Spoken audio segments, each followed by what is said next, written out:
Jones of Infowars.com. And here's our Russell Brand interview live in Austin, Texas.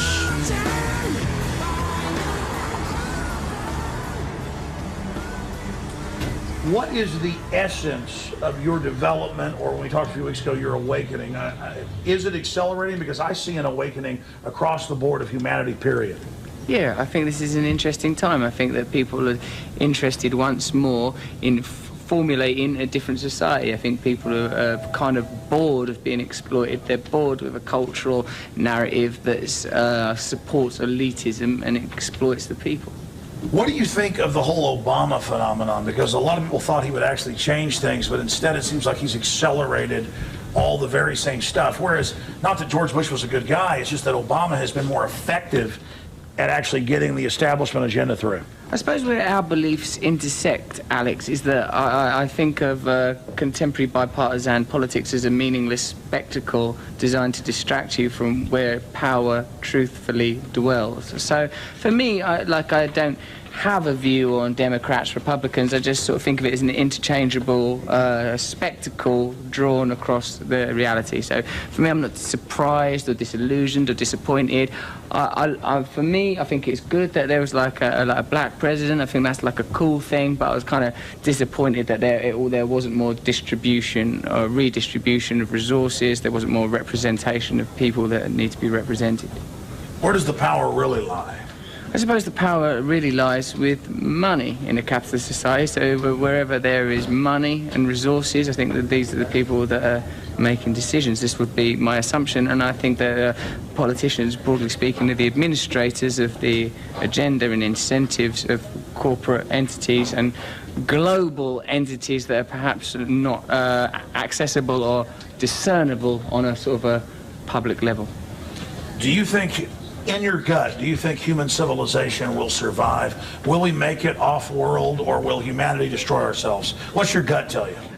Yeah, I do. I believe profoundly in the power of humanity. I believe that we're connected. I think there's an inevitability to us to a successful revolution. I think this is a change in consciousness that we're experiencing. I feel that we will survive. I think there's going to be radical changes. I think that we need to be looking at the world as, well, we're pretty worried for your New World Order thing, but I think we need to look at the world as one inclusive entity. We need to look at how many people there are on the planet. We need to look at the resources that are available and what's the most sensible thing to do with that. And I think that's going to be a massive change for the power structures as they currently exist. That's when I feel on my gut is humanity will survive and succeed and go to the next level. I agree with you. And the elite are lying to themselves not to think they're connected to everybody else. Whatever they do to other people comes back on them. That's karma. Yes, I agree with this principle of karma. For me, what's very important is to align people that are currently disparate and oppositional. I think any working people or any people that are economically disadvantaged need to look at forming alliances with one another against people that have economic resources. I'm not talking about the middle classes, I'm talking about super rich elites. Well, my issue is most of the super rich elites got their money through corrupt operations. I mean, I've studied it. They get it through monopolies and through deals. My problem is they usually use government to set up the monopoly. Yes. I understand that government could be a tool for good in the final equation. It's all a balance, but how do you get around the monopoly capitalists using government to shut down their competition? I think like with regulation and with representing the power of people. And I think until people en masse make it clear that they're no longer prepared to tolerate this kind of system, then it will continue. You see that whenever like statements are made about sort of transitioning power, it makes people very, very nervous when people talk about no longer paying the kind of fuel prices that we're used to paying, no longer having to pay for health insurance in the way that we're used to. It makes people kind of nervous. I think that we need to break down the corporations that are controlling this planet. I think there needs to be dramatic, radical economic reform. I agree. So end the monopolies. Yeah, destroy them, motherfuckers. Except for the little top hat. He was always my favorite. The little dog, he's a bastard. Well, listen, I mean, it's easy for me to be on camera with you, but I really wanted to get the essence of where you think things are going. I think we've gotten that. Just a few other questions, Russell. You're a spiritual man, aren't you? Yes, I am. Well, this is what defines it for me. Politics just needs to be the administration of certain spiritual principles. Now, for me, the spiritual principles that are important is that we are all one, we're all together, and every individual's rights need to be respected. And politics needs to be the administration and distribution distribution of those ideas. Like, you know, I think that there was a problem with the separation of church and state. I think that we need to see politics as the implementation of spiritual principles of oneness, togetherness, tolerance of one another, and making sure that people are taken care of. This is what I think. I think we need a spiritual revolution more than a political and social revolution. What is veritas, then? What is ultimate truth? I suppose the ultimate truth is oneness, that this is a temporary illusion, that we temporarily occupy these flesh puppets. We believe so much in our identities, we believe in our individualism, and I talk as a very sort of egotistical man. Look at my hair, look at these bracelets, look at these ridiculous boots.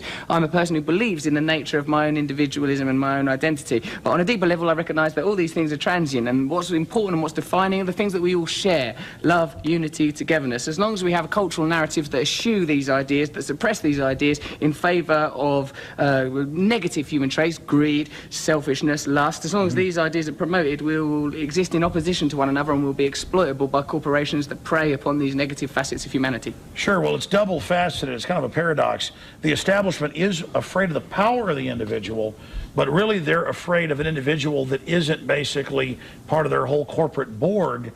So at the same time, saying we're all one is what they want to push, but it's their false oneness.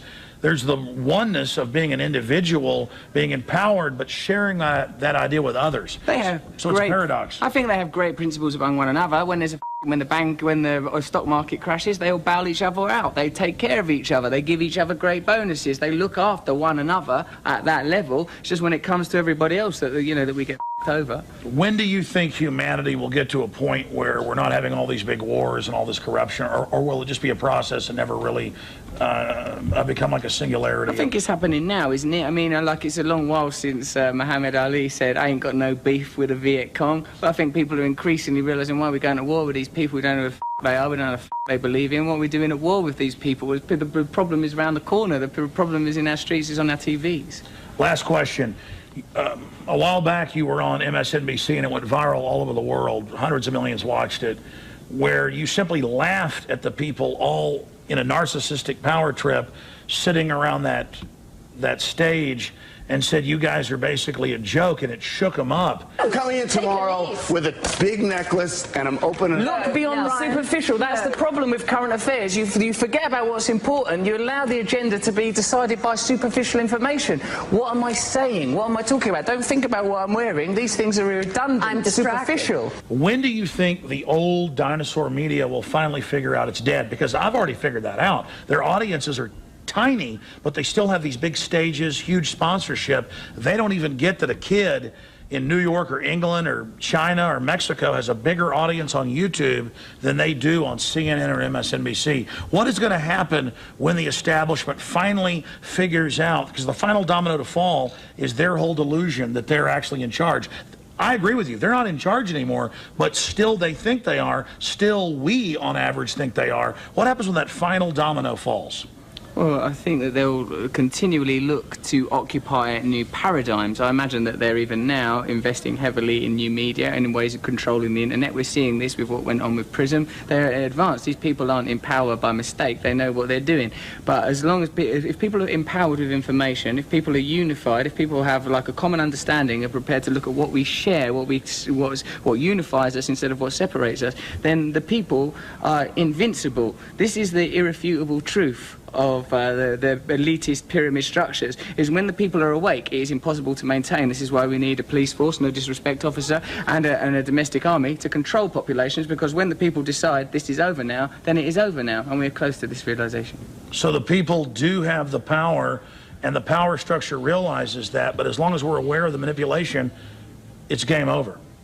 Yeah, it's happening now. It's inevitable. We don't have to do anything. We're merely projections of a like it says in the Lord's Prayer, on earth as it is in heaven. Like, you know, there are subtler dimensions, subtler frequencies of which we are the realization. If we become in tune with a different narrative, a different story, if we live as God would have us live, then the world will change automatically. It will just happen automatically. Someone said, I think it might be Prabhupada, that a cave can have been in darkness for 10,000 years, but as soon as the light is put on, as soon as a match is struck, the light is there. So the light is coming. And humanity's coming out of the cave. We're coming out of the cave. It's over. We're coming out of the caves now. We're going to be on the plains. It's going to be a crazy time. We're going to be rocking in furs. We're going to be kissing each other. It's going to be a libertarianism. That's what you're into. Libertarian revolution. As long as it's absolutely egalitarian, Alex. can follow me on Twitter if you want to, at Rusty Rockets, but basically carry on doing what you're doing, being happy in your hearts. All right, folks, that is most of the interview. There's some more that we're going to be airing on the nightly news tomorrow and on the radio tomorrow during the weekday show. Infowars.com, prisonplanet.com. Follow us at Real Alex Jones. And a pretty powerful radio show today, talking about the authoritarians and the government telling priests and preachers they can't minister to people in the military during the crisis. I mean, this is tyranny. This is not liberalism. This is oppression masquerading as egalitarianism, the opposite of what we should stand for. All right, folks, Alex Jones signing off. Have a great Sunday night. Are we choosing our own destiny, or has it been pre-selected for us? As we've moved through history, every great leader has had to understand the potential of information. Billions of dollars have been spent, privately and publicly, looking at how to tap into your psyche. From compulsory state education to the Hollywood media brainwashing machine, we are kept in perpetual bondage to the ideas that shape our actions. When somebody obscures that feedback loop between you observing and testing it out and verifying it, they can take total control of your awareness. All of this is happening so fast, you need to be ahead of the game. How to engineer the opinion of the American people so that they would not only endorse but demand a war. Oh, there's another one. Another plane just hit. State of Mind, because there's a war on for your mind. Get your copy of State of Mind, the movie, at Infowars.com. And remember, every order at InfowarsStore.com receives a free citizen rulebook.